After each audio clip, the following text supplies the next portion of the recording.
Bismillahir Rahmanir Rahim. Alhamdulillahi Rabbil Alameen. Wassalatu wassalamu alayka Sayyidina Mursaleen wa alika wa sahbika ajma'in. Amma ba'd. I'm absolutely delighted to have Peter Sanders with us, a British acclaimed um, photographer.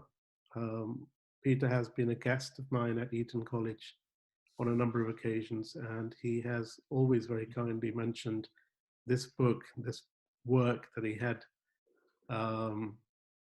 that he was planning for, and he's traveled across the Islamic world taking photographs of saints and sages in the Islamic world, and it's a real treasure. So Peter, welcome, and thank you so much for making time for us. No, it's an honor. It's nice to be able to do this from the comfort of my home without having to travel anywhere.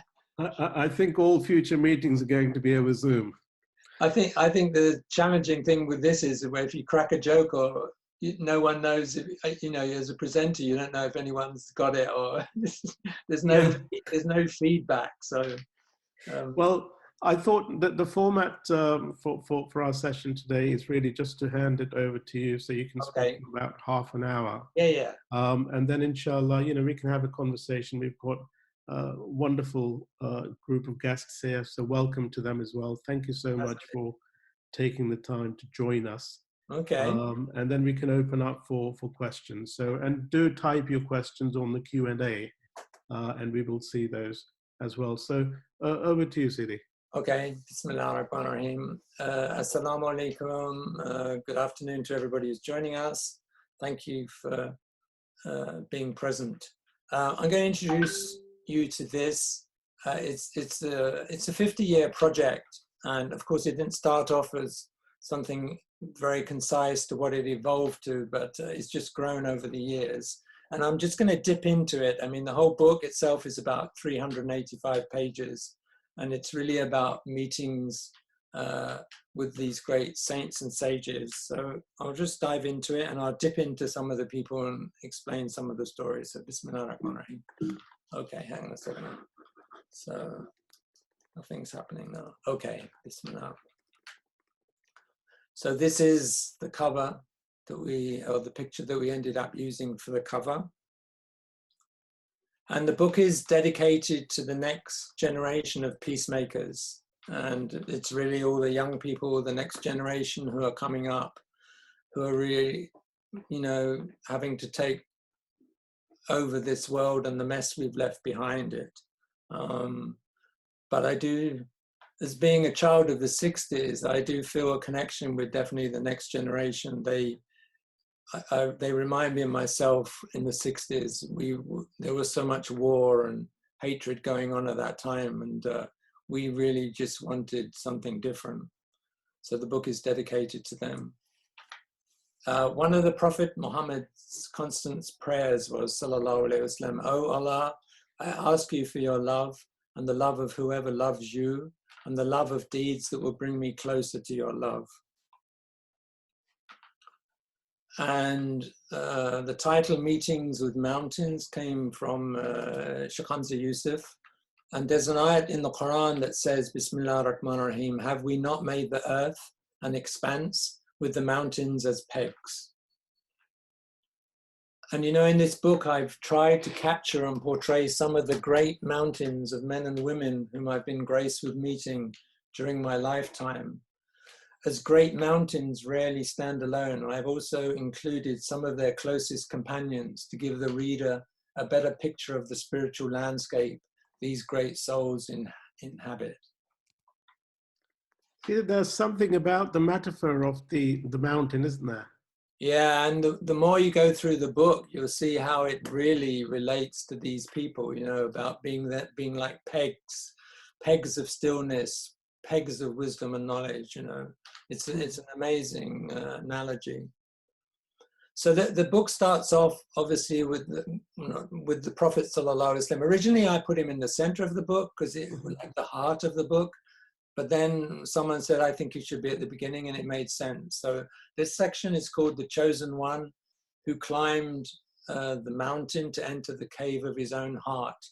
And another one of his constant prayers was, "O God, put light in my heart and light in my grave, and light in my hearing and light in my sight, and light in my hair and light in my skin, and light in my flesh and light in my blood, and light in my bones and light in my nerves, and light in front of me and light behind me, and light to my right and light to my left, and light above me and light below me. O God, increase me in light." And this is Jabal Nur, the mountain of light. And God said, "I was a hidden treasure and I created creation so that I may be known." This is from the Prophet Muhammad sallallahu alaihi wasallam. And this is the view. Those of you that have been to Jabal Nur and climbed the mountain, this is the view from there at Maghrib. And it, you know, the view overlooks all the surrounding mountains of Mecca.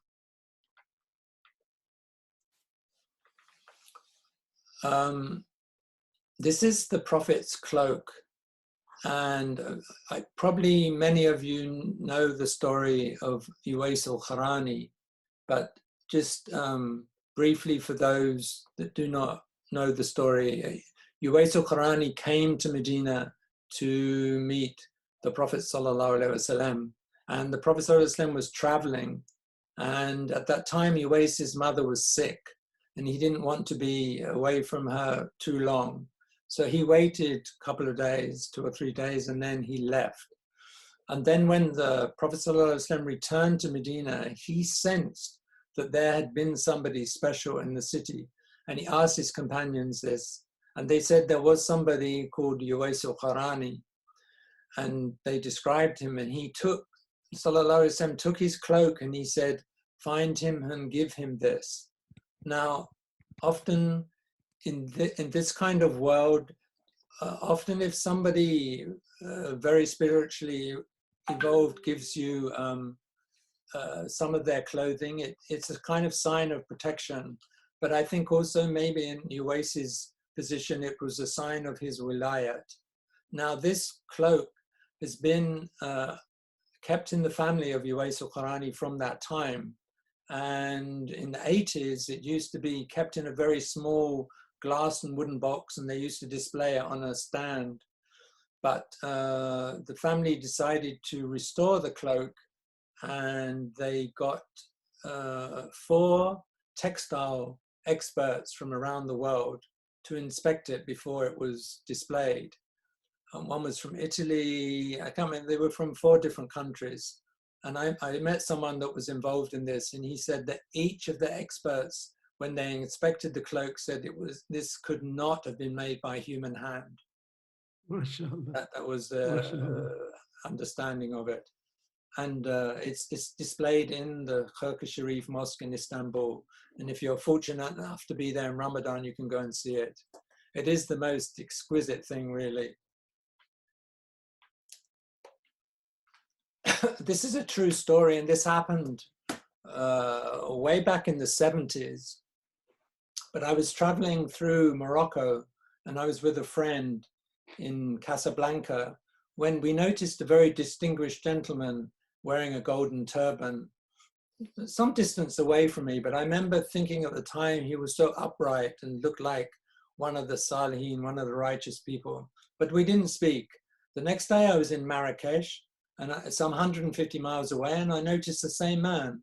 This time he came and spoke to us, and he told us the story of a man who'd come to Marrakesh seeking to research or discover the number of saints living in the city. And once he settled into his apartment, he went to the local store to buy some sugar and tea.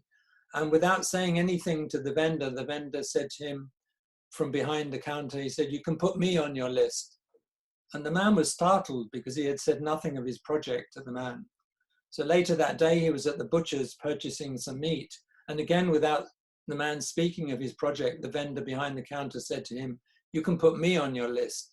And at that point, the man gave up his search because he knew then that the seeker and the sought were one, not separate, and that the one is the source of all things.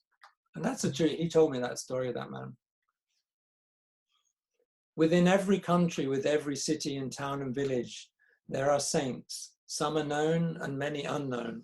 There are some saints who are so unknown that if you were to expose their position of God, they would just pack up and move to another place. Their role is to remain hidden and pray for the people of that city or town, and that's it. They're in isolation. Their just concern is to pray for people. I once saw this man enter a madrasa in Fez very quietly, and he walked around and kissed each of the four walls, and then he left.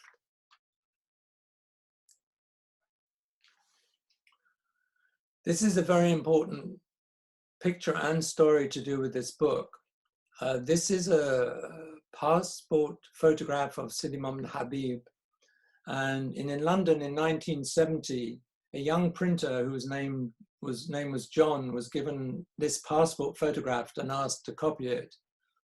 As he worked in the small darkroom with its eerie red light, his hauntingly beautiful face, swathed in white, his head wrapped in a dark turban, slowly began to appear on the white photographic paper through the developing chemicals. Unhappy with his print, he left the photo in the developing tray over the weekend. And when he returned on Monday morning, the print had turned golden. During the following weeks, John's life took a different direction. This was a path that would reach deep into his past and his future, bringing him into the present. At that time, John was my photographic printer and close friend, and we began to talk. He'd become Muslim. When I finally, after being in India for 7 months, and I came back to the UK and accepted Islam, I went, within a few weeks, I went to Morocco for Ramadan, and with the intention of meeting Sidi Muhammad ibn Habib. And, you know, the Zawiya was very bare, very simple, and it didn't have a lot of money. And I remember that in India, I'd met gurus and saintly people, but I was not really prepared for this meeting because people spoke about Sidi Muhammad Habib as being insan al-kamil, like the perfect human being. And I was not sure, I was not prepared for this meeting, but I remember climbing the long stairs up to his room. And when I entered that room, he's sitting there as you see him on his 4-poster bed. And I remember as I entered that room, the peace was tangible. I mean, I could feel it physically. And there was so much mercy and compassion coming from him. And after being introduced to him, he said something very interesting to me. He said, now you have like 2 imams or 2 guides. He said, you have Jesus and Muhammad. And I remember realizing there's such wisdom in that. You know, he didn't say, okay, you've accepted Islam, cut everything off that's happened in the past. No, he joined the 2 things together, and there's great wisdom in that. He used to say that the whole world is a hospital, and the saints and the sages are the nurses and the doctors. And in his diwan, he wrote, for if a person truly knew the worth of his heart, he would give all he had without hesitation. And if a person came to know the bliss within his soul, he would shed a tear of joy with every breath he took. See, there's this, sorry, you've just reminded me, there's this thing about, there aren't, for the awliya, there aren't all these religions. There is only really one religion. Exactly. And we forget that, you know, that they see everything, everybody in a oneness, in a tawheed, and an empathy that is so inclusive and non-judgmental. This is the thing about these people, they're non-judgmental, and we live at a time when people are being so judgmental, especially online, you know, and this is very unhealthy because in reality, we don't know what's happening most of the time. You know, his seal, which is at the bottom of the picture there, is what he used to stamp his letters with. And it says, mashallah, it is the will, so it is the will of God. There is no strength but through God. And the thing about this, his entire character was a reflection of these 2 great truths. He looked at all creation with immense compassion. He was outer peace, inner peace and peace itself. Peter, tell me about the look. The look. When they look at you, you know, the look. It's like, I don't know, somebody described it as your ego or yourself is being chopped up into small pieces when they throw a glance at you. Really, it's like spiritual surgery. I think that's the only way I can describe it, you know. There's And such intensity there. He had an incredible gaze, really. He was just an amazing person. I was so blessed to have met him. While he was alive, Sidi Imam Bilqushi used to sleep outside his door, ready to serve him. Whatever he needed, he was there to serve him. And when Sidi Imam Habib died, he died on the way to Hajj in 1971, 72. Sidi Imam Bilqushi left and buried himself down in the desert and hid himself away. And he was way down, right down in the Tafilalet, which is the kind of the Sahara. And I went with a delegation because we believed that he had, in fact, inherited the mantle of Sidi Imam Habib, and we were hoping to take instruction from him and guidance. And when we said this to him, his reply was not what we expected. He turned and looked at us and he said, "I'm not a sheikh, I'm not a faqih, I'm not a deputy sheikh." He exclaimed, "I'm nothing, leave me alone." Now his reply secretly confirmed to me his high station, because this was complete, his reply was complete humility. He did not think he was anything, and therefore did not feel that he was in a position to teach anybody anything. And the only picture that ever existed of him was this passport photo for many, many years. For all the time I knew about him, this was the only picture that existed. He never let anyone take his picture. And this is not from an idea that photography is haram or forbidden. It's from humility. He didn't want there to be anything that really made him out to be something. And so in 2007, I knew he was now 102 years old, and I really wanted to return to meet him and see if I could somehow get this picture of him. And he was quite frail then, but we made this very long journey. We flew to Marrakesh, and then it was like 11-hour car ride right down into the desert.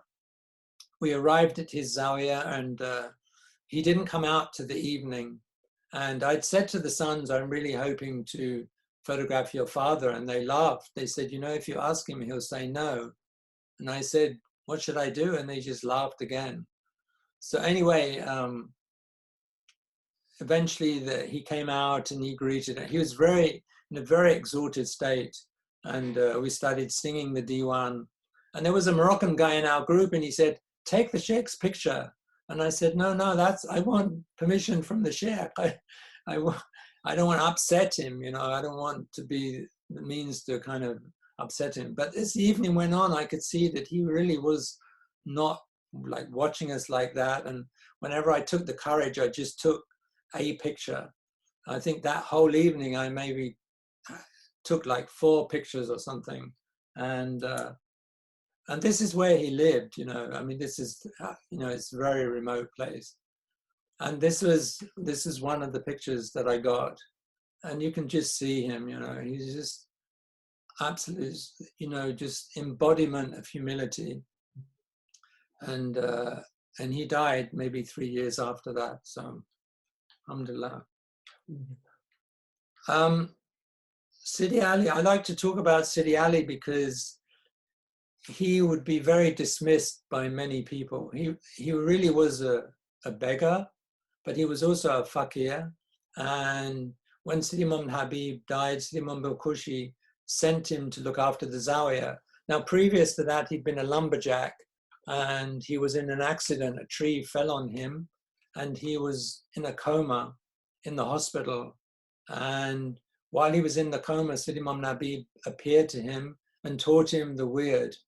And so when he took over running the zawiya, and he's blind, he was blind from that accident, but he used to run the Zawiya. He used to, if you were there, he would get the food, he would get you the drinks, he called the adhan, and he was doing everything despite being blind.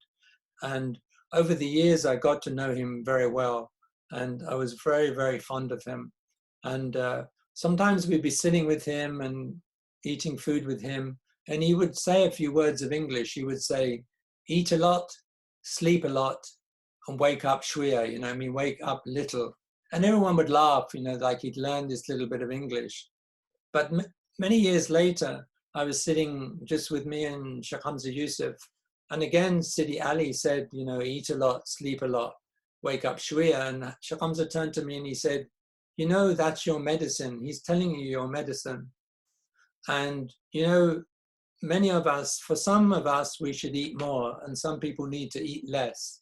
And some people need to sleep more, and some need to sleep less. And some of us need to do more, and some of us need to do less. And these people know what your medicine is. And really, he was giving me a prescription. I'm someone that struggles to eat a lot. And, for many years, I've fought sleep, just tried to deny myself and sleep and things. But I'm trying to take and embody his medicine. And, there's one other story that I really like to tell about him, was that one day I went to him and I said to him, I want to go and pray the Jummah in the Jummah mosque in Meknes. I don't know where it is. Will you take me? And he laughed because he's blind, right? And he said, okay, come here tomorrow morning and I'll take you. So I went to the Zawiya and he was there, and he was dressed, as you can see him in this picture, in his threadbare jalaba, and I was in all my posh white clothes. And he took my hand and he led me through the Medina and took me to the mosque, and he said, just leave me here. And I went in and prayed the Jummah. Now, I'd often seen him in the streets before, and he always he stood, very upright with his hands like that, like he was in prayer.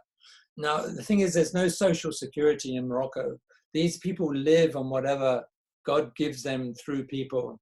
So when I came out of the mosque, he was standing in his normal position with his hands in like dua. And I thought to myself, oh, he's working, he's trying to earn some pennies for his subsistence. And so I went very quietly over to him. I didn't say anything, and I put some coins in his hand and I went back to the Zawiya. Half an hour later, he came back and he said to me, where were you? And I said, oh, I saw you were working. He said, I wasn't working, I was waiting for you. You see how we make assumptions about things in life. His job was to take me to the mosque, and his job was to bring me back. And therefore, he was just waiting for me. He wasn't working. That was a false assumption on my part. I love that man. As the years passed, despite his continued poverty, he became more dignified, even stately in his demeanor. There's a beauty about him, isn't there? Something really. He was a prince of the unseen world, really. It was amazing. He's left a big space in my life, and my trips to Morocco would not be the same without him. This was one of the remaining wives of Sidi Imam Habib. And when I did this book, there were two wives left actually when I started the book, and I sent a message saying, would you mind? There are no women in this book. I really want them to be women. Otherwise, it makes us appear like only men can be saints, and there are many women saints, in the Muslim world. It's just they're very hard to find. Anyway, they sent me a message, said they would agree to be photographed. But I have a good friend of mine. He's a dear friend from the 60s. He's a musician, and he's had a lot of heart problems for the last 25 years. He nearly died on the operating theater. But he said to me one day, you talk about all these saints and sages. I've never met anyone. Please arrange for me to go to Morocco to meet somebody. So we arranged a very short trip. He was about to go in for another operation, and I was dead nervous if anything happened to him in Morocco. But we arranged a very limited trip, and I wanted him to come to the Zawiya and meet some people there. And so we went to the Zawiya, and as soon as we entered the Zawiya, Layla Zuleika was sitting by the tomb. And as soon as we entered, as soon as she saw my friend, she said, I've been waiting for you. I've seen you 7 times before. And she called him over and she put her hand on his heart and she started praying for him. And there were people in our group who were just in floods of tears because how could she know this? And I'm standing there thinking, he's having the pre-op before he goes back for yet another operation. And she, after praying for him and everything, she said to him, it'll get worse and then it'll get better. So when I finally produced the book, I really wanted to take the book and show it to him. And he read the text and he said, but you haven't told anyone I'm getting better. And I said, yeah, but when I was writing the book, you were getting worse. So alhamdulillah, Allah give him a long life. He's such a good person. And, you know, he's been losing weight and swimming and stuff. So inshallah, Allah give him a long life. I'm really fond of him. And this really, he talks often about this trip. This guy is amazing. So he was the chauffeur of Sidi Imam Habib when he was alive. But with the departure of his regular driver, Sidi Imam Habib asked his fuqara to help him find a replacement. After looking throughout Meknes, they returned saying, there's one very good driver, but you wouldn't want him. Why? Asked Sidna Sheikh. They said he's a degenerate sinner, they explained, a drunkard who lives in a brothel. So the Sheikh said, find him and bring him to me.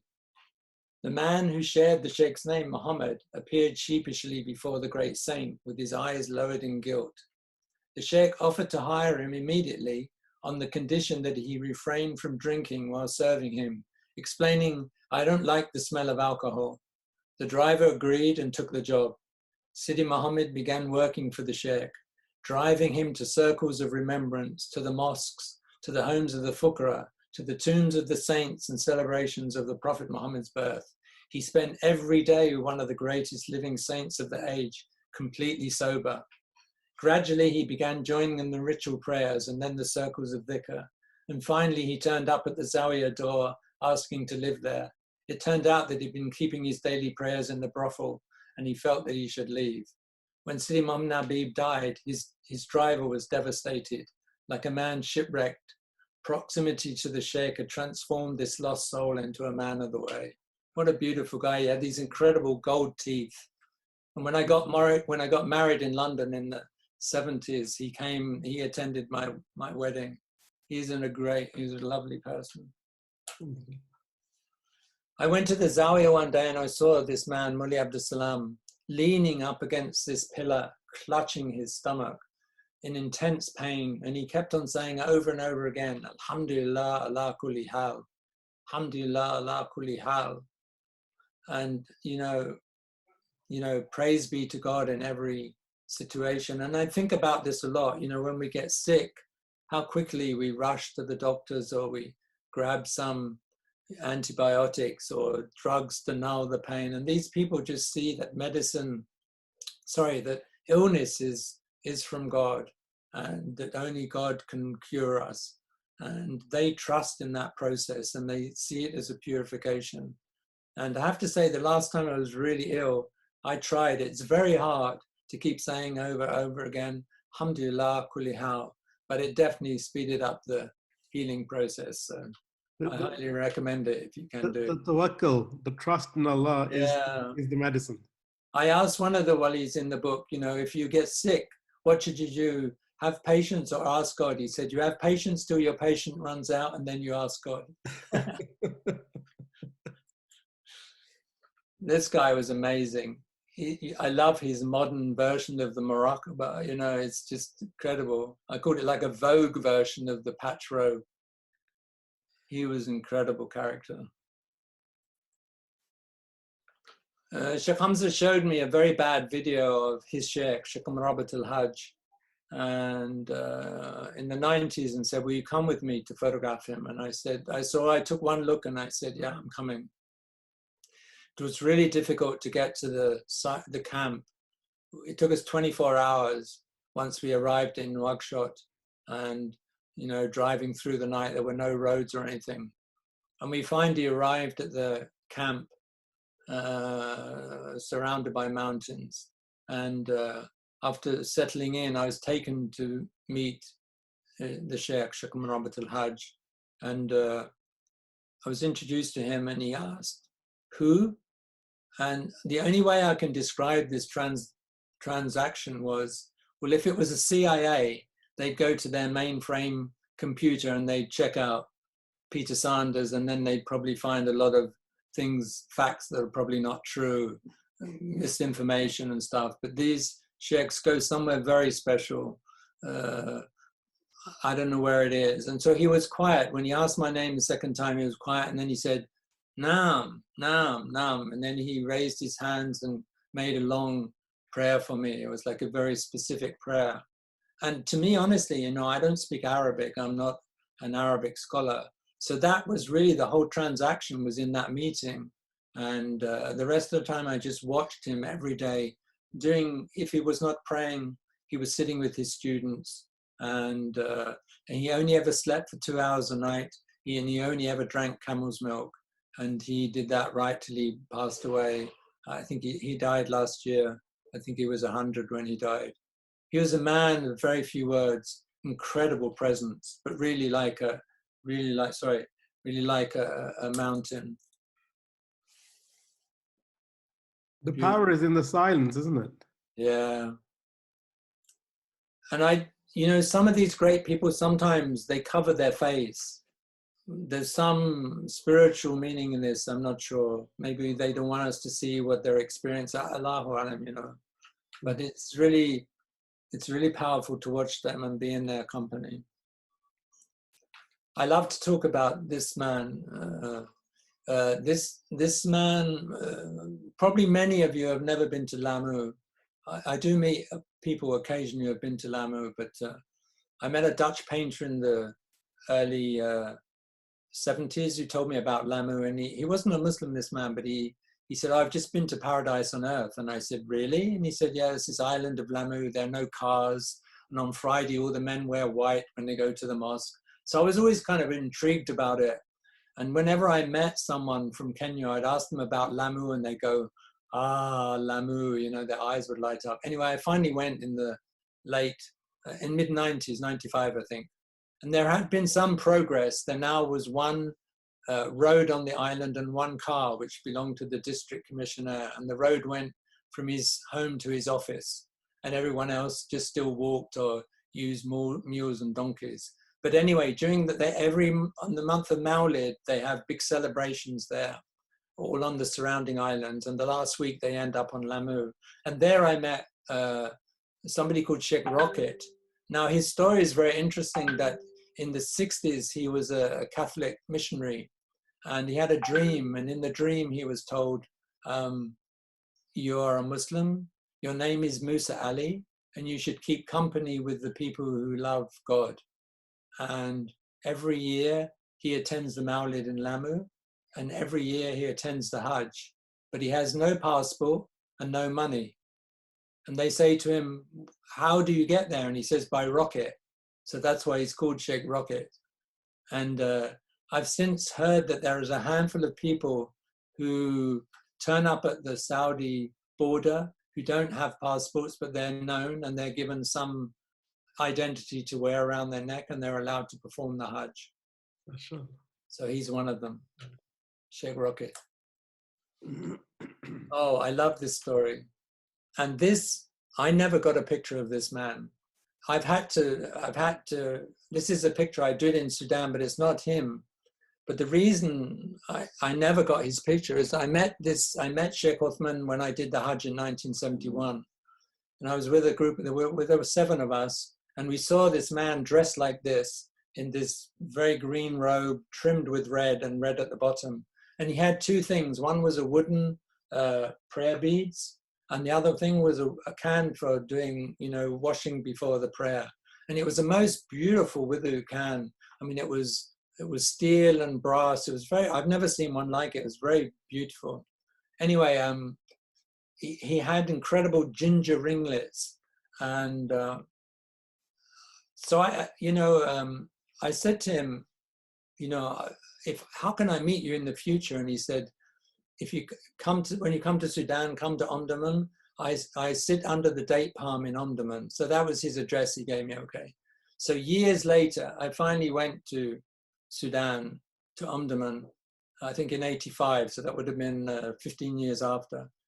I went, no, I can't remember whether it was that trip or the 10 years later. Anyway, it was a lot later, and I went to Omdurman, and I'm asking everyone, do you know Sheikh Uthman, who sits under the date palm? And people looked at me as if I was like crazy. You know, I kept asking people, who is this crazy English guy? And they just lifted their hands like, so it looked like I never was going to find him. But I heard there was a sheikh called Sheikh al-Sa'im. The sheikh fasted every day of the year except the 2 Eids. So I went to his Zawiya hoping to meet him.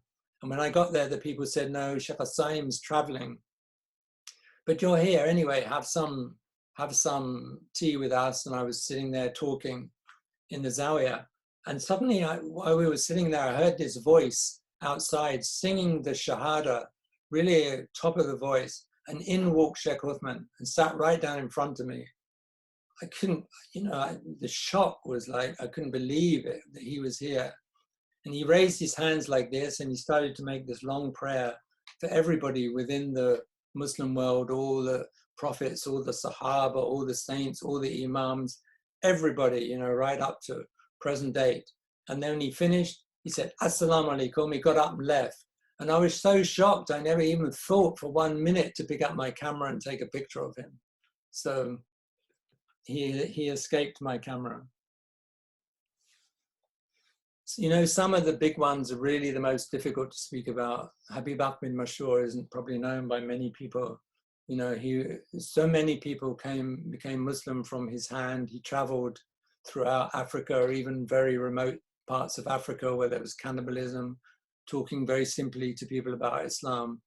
And, you know, when I met him in the 90s, I just was so attracted to him, and he just was such a beautiful soul, really. And I spent a few remaining years of his life with him. And it's said that maybe 120,000 people became Muslim from his hand. Oh, sure. And this was him just a couple of weeks before he passed away in Ramadan in 1995. But yeah, he was extraordinary. I got taken to visit Habib Abdurrahman Attas in Jeddah.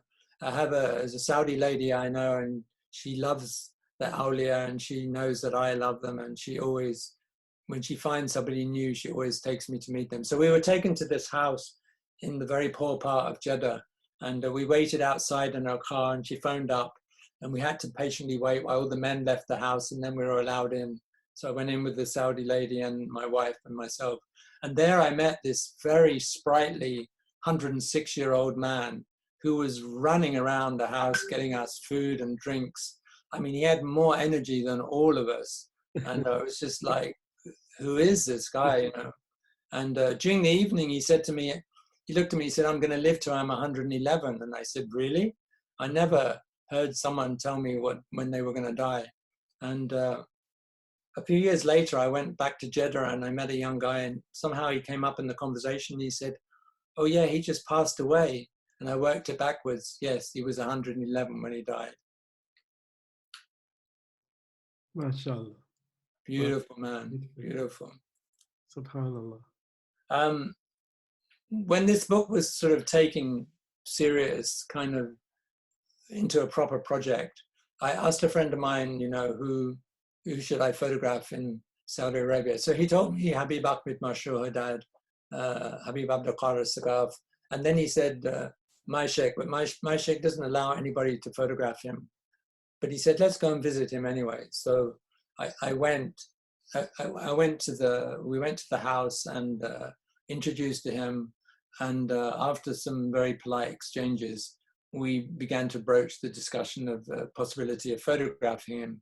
He quickly declined, but he invited us for lunch as compensation. And so during the lunch, I could tell that he was mulling over my request. It's my secret weapon. These people don't like to say no. So once you ask them, you know, they try to find a way around it. So he said, what would be the purpose of the photograph? And I said, you know, I explained my project, that my photographing the true great spiritual masters, I was hoping to present people with a true picture of Islam. And I added that I was sure that my colleague, Dr. Omar, would love to have some photos of his teacher, as he'd never been photographed. Still, nothing was agreed, and we carried on eating. At the end of the meal, he looked at me and he said, look, you can take my picture if I can give you something. And I said, well, Sheikh, I went on 2 accounts, not 1. And he said, you know, you can take my picture if I can give you my weird to recite every day. I said, yes, Bismillah, and he gave it to him, and I still recite it to the day. And he went and got dressed for the photo, and that's the photo I did, which you see in front of him. And it's probably the first time he had ever been photographed.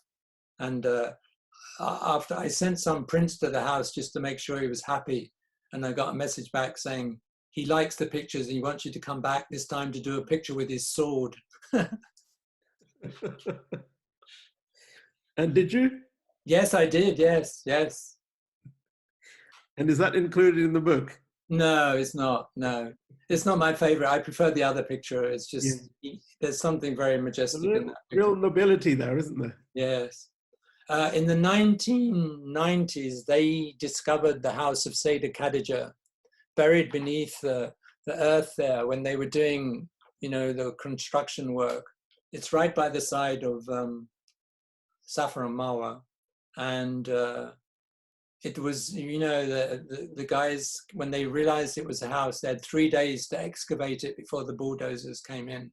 And it's a long story. I mean, I don't really have time to talk about it, but they excavated it, and you can see how small the house is. There was a shared room. I can't use a pointer, but there's a shared room at the front where there's a group of men standing. That's a shared room between the Prophet ﷺ and his wife Khadija. And then you'll see another little small room to the right of that. That's the Prophet ﷺ's own room. And then the room on the side, I think, was the kitchen. And I think the room at the front was the diwan where they received guests. And after a while, it was just, they covered it with sacred earth, and it's buried there underneath the piazza area there. So, but you know, historically it made, for me to see it, up to that point, this was a story. Then I actually saw the house. It becomes very real for you when you see it.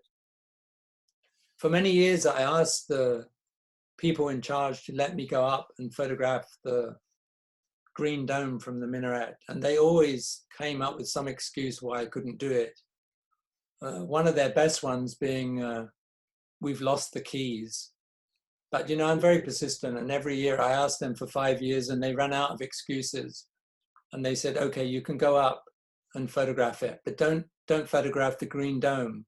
And I was thinking on the way up there, well, what do they think I'm going to photograph? The air conditioning or the loudspeakers? So I said, yeah, that's fine. Because, you know, always the pictures of the mosque always has the green dome is very small. And really that mosque comes out from that. That's like the heart of the mosque. So I really wanted to show that in a picture. You know, those of you, I'm sure there are many who've been and visited the Prophet ﷺ in Medina. But I never knew that there was somebody who was allowed behind this grill, you know, and you see, when you're there, you see people peering into the darkness, trying to see what's in there. And then I was told about Sheikh Muhammad Iqbal al-Rabasi al-Qadiri al-Madani. And he was given this special job to clean, to sweep the actual tomb inside. And he did that for 10 years until the authorities stopped this, you know, this job. And I was told he was coming to High Wycombe, which is, you know, not far from where I live. And I grabbed my cameras and I drove across. And in a very simple red brick house in High Wycombe, there I met him. And, you know, he sat before me as I did the pictures. Now, when I met him, he was 105. And, you know, whenever he came to England, he used to come once a year. His followers used to bring him. He used to do a very grueling trip around England to all the big cities. He had a lot of followers around. And I used to go and visit him either in High Wycombe or Slough. And, you know, I got to know him and I met him in Medina a couple of times. But, you know, one time when he was older, I was sitting, just him and me, he wasn't very well, we were sitting together, and I said to him, you know, I was thinking, literally, I wanted to know what was in that space, because we you know, there are no pictures, we don't know what's actually in there. So I asked him actually what's actually inside that space, and he looked at me and he said light.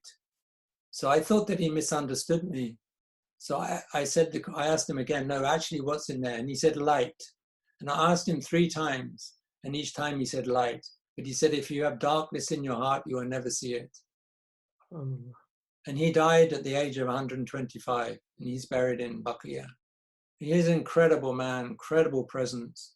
You know, he originated from Iraq. He lived in India, and then he lived in Medina for 60 years until he died. There's a spiritual radiance there, isn't there? Yeah, he is a man of incredible presence, really. I went to visit a mosque in an old Mughal mosque in Delhi, and I went very early in the morning because I didn't want to find tourists there. And it's not used as a mosque. It's really on the tourist trail. But I went there and I found this man sweeping the mosque clean with his brush. And then he called the adhan. And so I went to talk to him and I said, you know, I was curious, who are you? And he said, I'm a clerk. I work in an office, but I come every morning to sweep this mosque clean. He said, because I don't want visitors when they come to find it dirty. So nobody paid him to do this. This was like a selfless thing that he did every day, just so the mosque would be clean for visitors. SubhanAllah. You know, the hidden ones, I was talking about the hidden ones, you know, and really they're everywhere, but you have to keep your eyes open, otherwise you miss them. This was on a visit to Multan, and I just photographed these couple of people. It was only sometime after when I had returned, and somebody I know from Pakistan showed them to someone, and he said, how did you get these pictures? These people are really hidden. And so, alhamdulillah. When the book during I think around about 2005, 2006, I met Habib Ali Jifri and I showed him the book, and he said, where are the saints of Syria? Where's, you know, Sheikh Hanbal, you know, Ramadan Booty, said Ramadan. He listed all these people, and I said, you know, I've never been to Syria. He said, oh, you need to go, you need to photograph all these people. And then he said, no, I'll have to come with you. They'll never let you take their pictures. I'll have to come with you and intercede. And true to his word, we went together. We went to Syria, and he introduced me to all these people. And on the way to visit Sheikh Abu Hassan Muhyiddin ibn Hassan Kurdi, Habib Ali said to me, he looks like the Sahaba. And I remember thinking, how does anyone know what the Sahaba look like? But he said, you know, he never lets anybody photograph him. And so when I entered the room and saw him, I just got incredible goosebumps.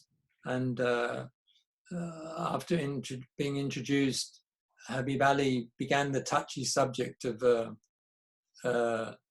you know, asking about photographing him.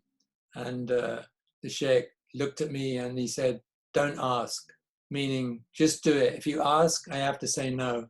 So I did it quickly before he changed his mind. But another man of incredible presence, you know, and I've met people, women and men who have got ijazah from him. The women had never seen him before, you know, they always saw him from behind a curtain, you know, but he is such a beautiful soul, really. I wish there were more women in this book, really. It's a sad thing on my part. And during the remaining years, what I was doing, I kept asking Shaykh, where are all the women? And they just kept saying to me that the men are hard to find, the women are even harder to find. But Habib Ali said this thing when we launched the book in Bradford last year. He said it's half and half women, half men. Men do not have a majority of this thing. There are many women saints. They're just very hidden, but they do exist. Yeah. So did you meet Sheikh Ramadan Booty? Yes, he's in the book. He's in the book. Yes, I did. Incredible. I was heartbroken when I heard. Yeah, and I loved him. I was just totally distraught when I heard. Yeah, me too. He was a beautiful man. Hmm. It's a shame, I was lucky to do that trip before the war started. I met this incredible woman. There are two of the Sahaba buried in Merv in Turkmenistan, and I was going to visit them, and I met this woman. She was waiting outside. There was a young man who was unlocking the tomb, and we went in there. As soon as I saw her, I knew that she was very saintly, and I really wanted to photograph her, but I didn't know what the culture was in Turkmenistan, and obviously I didn't want to do it without permission. And it was getting near Maghrib, and then the lady she was with said, because she could see I had cameras, she said, take a picture. And I said, well, only if she gives me permission. And she very humbly agreed. And I took a couple of pictures in very low light, but alhamdulillah, they came out. She is an amazing woman. She spent 60 years serving the tomb of Sheikh Yusuf Hamdani, who's a very famous sheikh in Merv. And he's known to have walked to Hajj 38 times. And she has served that tomb for 60 years. And she was an amazing woman. She told many things about my life that I didn't know. And she was a very interesting woman. I just saw this man. You have to read the book to see this story. This is a beautiful man I discovered living in a very old house in Yunnan province. Another hidden saint, really. This man used to ride a bicycle every day. He was in his 90s. And his brain was as sharp as the night. He was so clear-headed, spoke perfect Arabic. This Sidi Abu Bakr, at the age of 96, he gave a presentation in Wembley, and he stood in front of a packed audience. I can't remember how many, it was 5,000 people there or something, or 3,000. He stood the entire time. And when I lifted my camera to photograph him, I remember getting goosebumps because he looked so full of light and he looked like a prophet, because I was at the side, I saw this profile of him. People would just see the front, and I just wanted people to see what I could see. And I kept on thinking, he's so full of light. He looks like an ancient prophet. And none of us would know that 2 weeks later he would pass away. Sidi, I want to share something with you. Yes. I met him in my undergraduate days. MashaAllah. Here in Oxford. And then I had the great honor very recently, last year, to visit his resting place. MashaAllah. And so it was just before Maghrib. So I went out, sat down near his grave and started to read Surah Yasin. MashaAllah. And the birds started to sing. And there was a breeze. And I felt I'd been transported into a part of heaven. Allah. And this was, for me, he had a profound impact on my life. Yeah. He definitely was a hidden treasure, really. And I was so honored that I got to know him during the last years of his life. And, he was a keen gardener. He was a Shakespearean expert. He was incredible. And I went to visit him one day with a friend of mine and wanted to meet him. And his house was quite stark, it was quite bare. And we both sat in the room waiting for him, and it was quite chilly in there. I was feeling a little bit cold, And Sidi Abu Bakr came in and said, "Oh, it's very hot in here," and started to open all the windows. The cloak that he's wearing there. Yeah. I was told, asked to wear it when I went out into the garden. Yes. And it's through his work that I actually did a comparative study of Edmund Spenser's The Fairy Queen, and also Persian classics. So amazing. Yeah, no, we were blessed to have him, mashallah. This is the final story. And the book was finished. And as far as I was concerned, there was nobody else going in. I'd photographed a beautiful sheikh from Gambia, and I said, that's it. And then about 2 years before we actually published it, I went to Manchester and did a presentation about the book. And afterwards, I met this amazing woman, and she was so full of light. And she just seemed so at home with all these people, like they were her family or something. And I just started talking to her, and I said to my wife, we need to go and meet, we need to go and visit her, I need to get her story, and I need to photograph her. And so we went to Blackburn where she lived, and I got her to tell me her story. So she was brought up I think as a Catholic, and she told me as a young girl, whenever she got sick, she would retire to her bed and lay down, and her deceased grandmother would appear in the room, sitting beside her. And she would feel such a calm from her grandmother that she knew everything would be all right, and she would recover and just carry on. So when she went to university, she met a Pakistani guy who asked her to marry her. And she said, well, I'll marry you, but I'm not changing my religion. But of course she did. After being married to him, she accepted Islam. And he died at quite a young age. And after he passed away, it was suggested she should go and do Hajj. So she prepared for this Hajj, and she went to, she got sick. She retired to her bed, and while she's laying in her bed, instead of her grandmother, this gentleman appeared sitting by the side of her. She'd never seen him before, but she felt totally at peace, and she knew everything would be all right, and she recovered. And then she went to a Muslim bookshop she'd never been to before, and she went into the bookshop, and she saw a book sitting on the bookshelf, and she said to the man that owned the bookshop, who's this man on the cover of this book? He was in my room the other night. And the man said, that's Habib Ahmed Mashur al-Haddad. And they said, when you do Hajj, go and visit him in Jeddah. So she prepared, she went and did the Hajj. And when she was in Mecca, she loved the word mashallah. She bought one of those necklaces that has the word mashallah, and she tucked it inside her dress.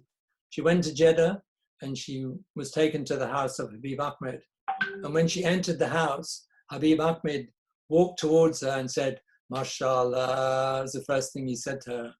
And during the meeting, he gave her a set of prayer beads, and he said, don't let it go hungry. And now she spends a lot of her time buying up necklaces from charity shops, and she makes them to prayer beads, and she gives them to people, and she says, don't let them go hungry. So that's her story, and she's an amazing woman. I'll give her a long life, really. She's incredible. And a lot of the young ladies go and visit her and spend time with her, really. She's amazing. And I'm sure she'd be really embarrassed that I'm talking about her, but she's a gem, really. And the final picture, there's a line in the Diwan of Sayyidina Imam Habib. It says, then let your thoughts range free before the mountains, and you will find them without doubt to be the pegs of the earth. And if we can learn, as these mountains have the science of purifying our souls, we can bring back into the world unimaginable balance, beauty, and serenity. And it is my sincere prayer that we do. They are among us, though we may not see them. And that's it. And there's the book as it is. And many of the stories, many, many more that I haven't had time to talk about, they're in there. And one of the things that was really amazing about this when we were preparing the book was I sent the book out to a few people to write something about the book, but the one person who took time to read the book and sent me a letter was His Holiness the Dalai Lama. And I'm really touched. His letter's in the beginning of the book, and I was really touched that he took the time to read this book and really connected to it. So, mashallah, it was a great blessing for us. Sidi, thank you so very much. Okay, now I'm going to try and come out of here now. Yeah. I don't know how you get to me. If I cancel this, can you then see me? Yep, we've got you. Okay, you can see me, right? Brilliant. Okay. Well, thank you so much for that. Pleasure. It was just so beautiful and so rich, and I know you could continue speaking about that for a very long time. And I can't see all the people walking out because they're bored or fallen asleep. No, we've had when you started, alhamdulillah, we've had more and more and more people join us. Alhamdulillah, Everyone who joins alhamdulillah. us. Jazakallah The khairan. thing about talking about them is that when you remember them, you feel them, you know, that's the thing. And they remind you of God. So. Yeah, I want to, there are some questions on Q&A. So I'm going to kind of go through them. Okay. The first one is from Brother Javed Malik, who says, salams, and what was your inspiration or behind this passion that you have for photography? I've kind of had to backtrack a little bit because this thing kind of happened very organically. It wasn't very planned, but in the end of the 60s, when I was beginning my own personal search, I read a book called The Autobiography of a Yogi, which is about a yogi teacher in India, a young man who was in fact ended up bringing spirituality and meditation to the West in the 50s and went to America and established a center there in LA. And what I didn't know was that this book became Steve Jobs' favorite book, and that when Steve Jobs died, this book was given away free at his funeral. So the book was really about Yogananda's journey around India, where he sought out all the saints and sages of India, including women saints and everything. So I think somehow that was planted in my brain. And then, you know, and then I went and met Sidi Imam Habib, and I photographed all the people around him. Just because I'm a photographer, that's what I do. And then this thing just started to happen. I photographed them. I made a small little photographic book with their pictures, and I used to show people, and then we began to end text, and it just grew into a thing. The other thing that I heard was that Ibn Battuta, whenever he traveled to a new country, he used to seek out the saints and sages of that country and ask for their du'as and protection. So I made that my same habit. Whenever I went somewhere, I always try and seek out the main saints and sages of that country. So. Well, because, you know, I went to India, so I traveled around India, and during that 7 months of traveling around India, I was looking at different religions. I was studying about Hinduism and Buddhism and Sikhism. And I remember reading a little bit about Islam. I didn't know an awful lot about Islam, but I knew the basics of it, that it believed in one God and accepted all the prophets, which is what I did. There's something that happened in India, and I like to refer to it because at the time when it happened, I didn't think it was such a big deal, but this is the wisdom of God. So, you know, in India, people always seemed like the whole nation of India are on the move. And I was on one of these very long train journeys, like a 3-day train journey or something. I was on a platform waiting for the next connection. It was just packed with people. It's before dawn. People milling around with all their luggage. And suddenly I saw in the middle of all these crowds and apparent movement, a woman an old lady roll out a prayer mat and do the prayer. And so God showed me in a snapshot this stillness within all the movement. And I went over there, and there was a young guy just standing there, and I said, "What is this?" And he said, "Oh, this is my grandmother. She's a Muslim. She's doing the prayer." And so I was shown in a snapshot what the prayer was. Mm-hmm. And I never thought about it after that. It was only later when I'd become a Muslim that I remembered this incident. And yeah, so it's funny how these things happen in our life. And at the time, it doesn't seem that significant, but these are just signs.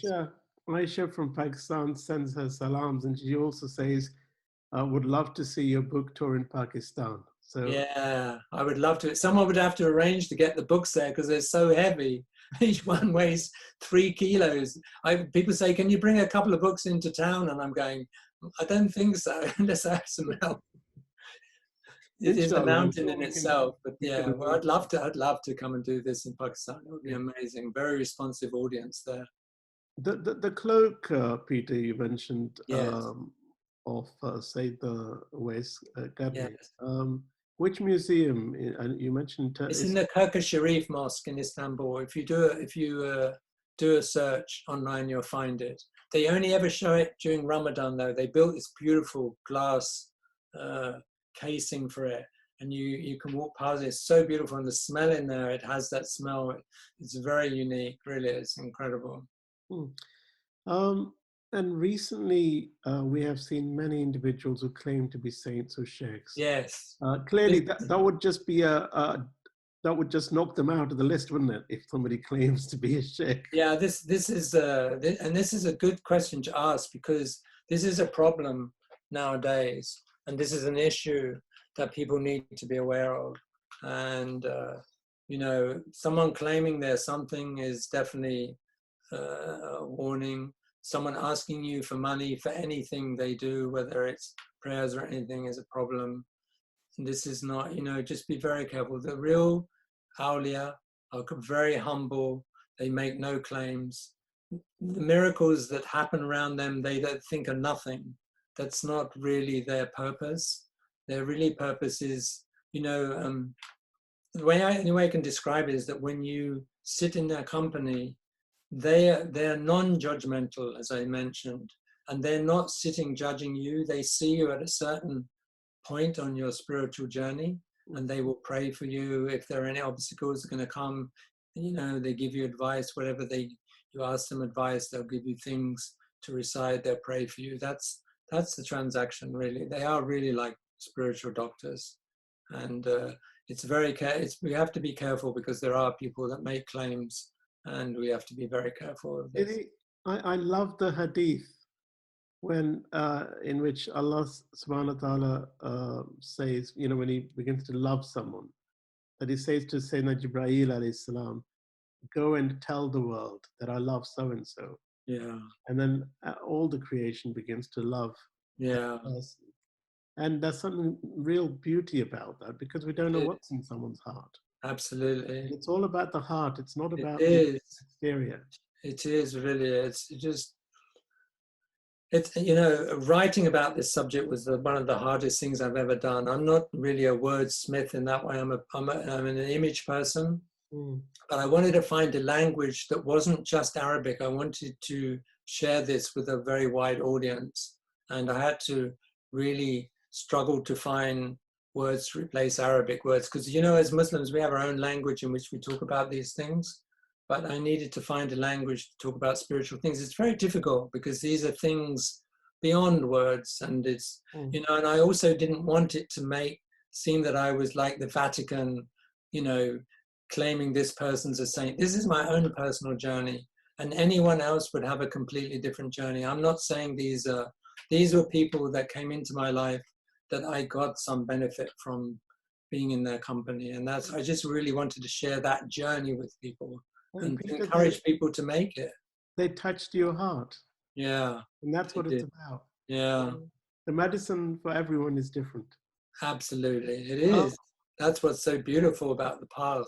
It's not prescriptive. It's very unique to each person. Now, Rashid has said that, can you say something about the new initiative with Sidi Harun? Yeah, okay. So initially when I was doing meetings with mountains, the idea was at the back of the book, I was going to have some biographies of some of the larger mountains in the book. And these were written by some of our own younger scholars. But what happened is when the book became so big, I mean, it's already big now, that we decided not to include the biographies, because it just was it was another dimension to it. And so we decided we'd do it as a separate venture and do a series of monographs. So we've been talking about this. This is what we're going to do. And we're going to, you know, we're going to do Sidi Imam Habib. So there'll be a much longer biography about his life and more details. Because it's often we read their books, but we don't know what happened. Some of these people had incredible, difficult lives, you know. Sidi Imam Habib was at the time when the French were trying to take over Morocco. They sent people to kill him. You know, I mean, they're just, you know, his life is amazing.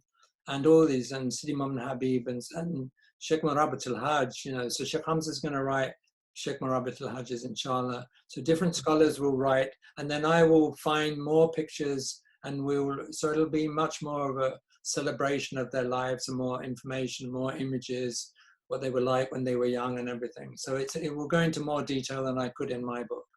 We've had all the yes. It's time to bring back the beauty. And I really get what has been amazing when we've done the two crowdfundings I've done is that a lot of it is coming from young people.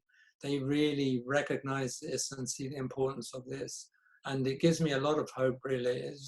There's so much hope for the future that people are responding to this, because this is, you know, we all need mentors. We all need mentors in our life, and we need good mentors, and we need guidance and everything. And this is important. We need to conclude shortly. I mean, we've kind of gone over, but there are so many questions and comments and coming through. But one simple question was, what camera do you use? Oh, no. I hate this question because it's actually irrelevant. It's really irrelevant because it isn't the camera, it's the person. Yeah. It's what you see. You know, people used to use a simple camera that was a hole in a piece of wood or whatever, or metal. It's not the camera. And because photographers obsess about equipment, I obsess about equipment. But whatever I use, and I'm going through a big radical transformation because I've been lugging around 16, 20 kilo of cameras around the world for 50 years. And my poor old body said, enough's enough. You need to get something a bit simpler. Now, I'm not going to the iPhone level, but I'm trying to find something that's really, really good, but simple. And so I'm doing a sabbatical from the equipment I've been using. I think I found something, but until I've bought it and used it a lot, I'm not going to tell anyone. Where can people buy the book from? Oh, well, from my website at the moment. The thing was that the book should have been £100. It was very expensive for us to produce, but I wanted to make it accessible. Mm-hmm. So we kept the price. If you buy it from me, it's £65. We are going to put it on Amazon. I wasn't going to originally because Amazon take quite a bit of money, but most people, that's their first resort to do it. So we are going to put it on Amazon. It'll be up there in a couple of weeks or something. It'll be a slightly inflated price, but it'll be $79.50 or something. There's the link is petersanders.com. / meetings with mountains. Yeah, there's a banner. You click on that, and you can just buy it online, and we send it out to you. Yeah. Post is a little bit slow at the moment, but they are picking them up and sending them out. So we get orders all over the world. It's amazing how people discover the book. Just got an order from Australia today. Actually, it's incredible. So there's a sister from Zaytuna College in California, sends her salams. Now, her question is, what adab should we have when we're in the presence of the awliya? Well, just be like them, be humble and listen carefully to what they say. Sometimes you can be talking to them and something might be said, like, you know, like eat a lot, sleep a lot. You might dismiss it, but there's great wisdom in things they say to you. And just be attentive and, but, you know, ask them. If you have a serious question in your heart, ask them. They'll always give you a very good answer. It might not be the one you expect, but really. There's a saying, isn't that, Peter? I came across as a child that when you're in the presence of a scholar, watch your tongue. And when you're in the presence of the awliya, watch your heart. Yeah, that's amazing. It's true. Because, you know, you feel like they're seeing right through you and you're like scared, you know. Yeah.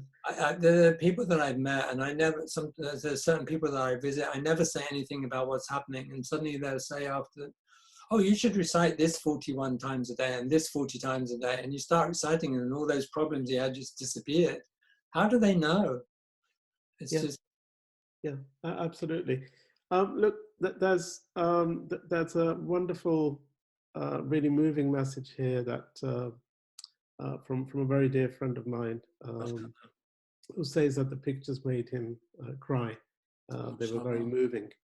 And there's a question also,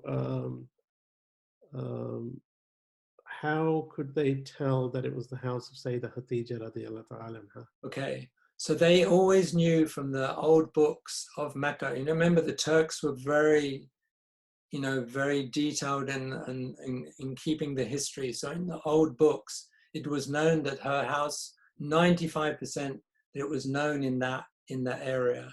And when I met Sheikh Yamani, he said as a child, they were taken to two places in Mecca, the library where the Prophet ﷺ was born and the house of Sayyidah Khadija. So you were taken there as a child for the barakah of the place.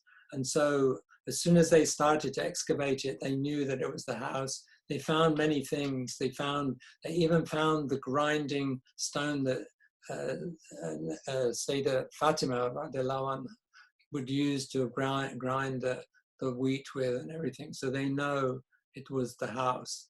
But, you know, the authorities had their reasoning. We questioned them about why they never left it there.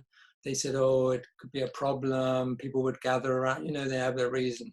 Anyway, they assured me that it's covered in sacred earth and it's underneath there. So, is the photos, the pictures through the book, are they in a chronological order? No, they're done just by country. I mean, the first section, which is Morocco, was my first experience of Sidi Imam Habib, so which is where I met the Sheikh, surrounded by his varied followers. You know, he had scholars, he had beggars, he had, you know, all the people I talked about, many different kinds of people. So I like that as a kind of blueprint model of what it must have been somehow like the Prophet ﷺ and his Sahaba. And then it goes on, it just goes across the world through Africa and then to, you know, Turkey, Middle East, and then China, Malaysia, Indonesia, to finally ending up in the UK. So it was just, that was the order I did it in. It would have been very difficult because otherwise it would have been darting away from one country to another. So I was trying to do it like that. I think we've kind of gone over and it was such a pleasure to do it with you. You're such a great person to do this with. Jazakallah khairan. It was so beautiful. And may I, Sidi, we're going through a very, very difficult time at the moment. Yes. And I just wonder whether we conclude with the dua, but from you, please. Well, there's a small little dhikr. It takes 5 minutes to do that. I was given by Sheikh, who's a direct descendant of Abdul Qadir Jilani, and he recommends us doing it every day. So you recite with the Fatiha, Bismillahir Rahmanir Rahim, Alhamdulillah Rabbil Alameen, Ar-Rahman Ar-Rahim, Maliki Yawmiddin, Iyyaka na'budu wa iyyaka nasta'in, Ihdina as-sirata mustaqim, Sirata alladhina amta alayhim, Ghayru maghdubi alayhim waladdallin. Ameen. Then you recite Laysa lamin duni lahi kashifatun, which means only God can remove, there's no one can remove veils except God. You recite this 7 times. Bismillah ar-Rahman ar-Rahim. Laysa lamin duni lahi kashifatun. Laysa lamin duni lahi kashifatun. Laysa lamin duni lahi kashifatun. Laysa lamin duni lahi kashifatun. ليس لا من دون الله كشفتون ليس لا من دون الله كشفتون ليس لا من دون الله كشفتون. Then you recite Ya Salam 7 times. O peace. Ya Salam, Ya Salam, Ya Salam, Ya Salam, Ya Salam, Ya Salam, Ya Salam. Then Ya Hafidu 7 times. O protector. Ya Hafidu, Ya Hafidu, Ya Hafidu, Ya Hafidu, Ya Hafidu, Ya Hafidu, Ya Hafidu. And then recite one prayer on the Prophet. Allahumma salli ala Sayyidina Muhammadin abdika wa rasulika nabiyyan wa ala alihi wa sahbihi wa salam. And then just pray for protection and people afflicted by this thing, that God gives us ease and makes it pass in ease with us and protect us and our families and children and our country and everything. And that's it. If you can recite that every day or twice a day, there's a blessing in it. And because we're not just praying for us, we're praying for other people and to make it easy on people. So that's it. I'm sharing with you. So Bismillah.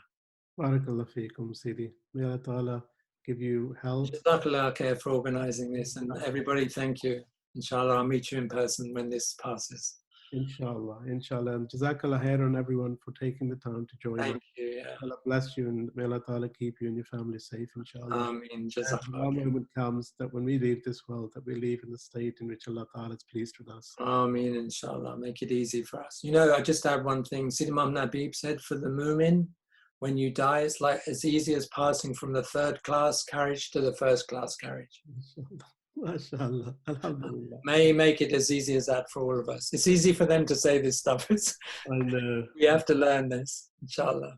But it's a fadl and rahmah of Allah subhanahu wa ta'ala. Ameen, inshallah.